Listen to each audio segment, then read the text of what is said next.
Un violent incendie déclaré dans la ville de Konsamba a réduit en cendres plusieurs boutiques du marché central. Après l'incendie du marché central de Maro en avril 2022 et celui de Fumban en juin dernier, ça a été au tour du marché central de Konsamba de goûter à la furie des flammes. Selon certaines personnes présentes lors des faits, l'incendie aurait été causé par des branchements électriques archaïques. Pour ces dernières, le mauvais branchement du fil électrique d'un appareil récepteur dans un des ateliers aurait favorisé la propagation du feu vu l'intensité avec laquelle les flammes ont attaqué les boutiques. Telle une traînée de poudre, elle a embrasé les ateliers de couture, quincaillerie, boutiques des intrants agricoles, bars et autres. Au moment où nous quittions les lieux, le nombre de dégâts n'avait pas encore été recensé. Mais ce qu'il faut dire, c'est que cet incendie a laissé sans voix les autorités administratives qui se sont succédées les uns après les autres sur le lieu du drame. Il était question pour ces autorités de vivre la détresse de ces commerçants afin de leur adresser des messages de réconfort.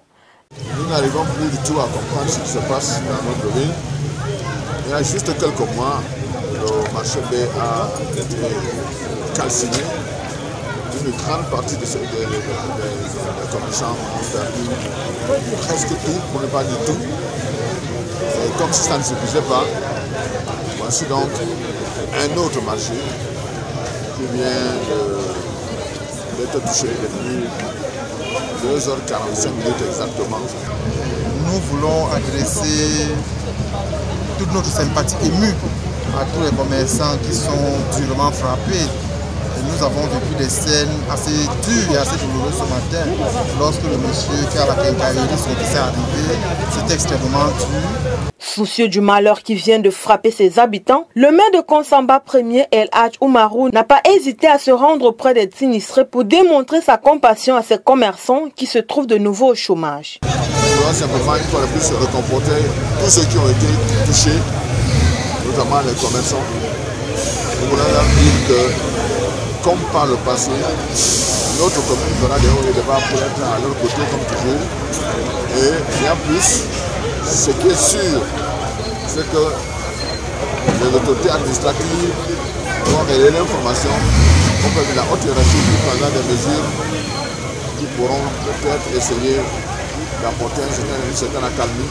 Il faut relever que nul n'aurait été la promptitude et la rapidité des soldats du feu, qu'ils malgré l'absence d'eau à certains points de ravitaillement des bouches d'incendie de la ville, ont pu limiter les dégâts. Un manque d'eau qui a amené les sapeurs-pompiers à parcourir plusieurs kilomètres pour se ravitailler, pendant que les flammes, elles, continuaient leur bonhomme de chemin. Conscient du sacrifice et de la peine encourue par ces éléments du Corps national des sapeurs-pompiers, la population et les sinistrés de ce drame n'ont pas manqué d'adresser leurs remerciements à ces soldats du feu.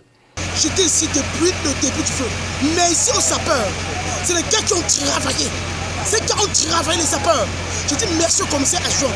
C'est un monsieur. Il faut que Konsamba récompense ce monsieur.